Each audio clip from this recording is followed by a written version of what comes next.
দিনের মতো আজকেও আমি কাটিং থেকে কাজ শুরু করলাম। তো এটা ছিল সিম্পল কাট, আমার পার্লারেই ছিল। তারপরে চলে এলাম কাস্টমারের বাড়িতে। এখানে হবে ভিএলসিসি পাপায়া ফেসিয়াল, খুব ভালো।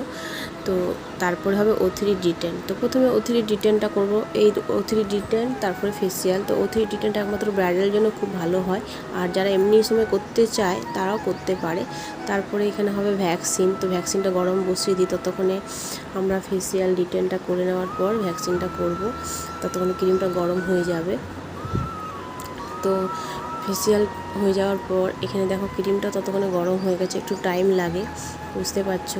তো ক্রিমটা গরম হয়ে যাওয়ার পরে বেশিক্ষণ লাগে না ভ্যাকসিন করতে। তো ভ্যাকসিন, ফেসিয়াল, ডিটেন সব হয়ে যাওয়ার পর আমি চলে যাচ্ছি অন্য কাস্টমারের বাড়িতে। পাশেই ছিল আরেকটা কাস্টমারের বাড়ি, আর এদিকে হালকা হালকা বৃষ্টিও পড়ছে।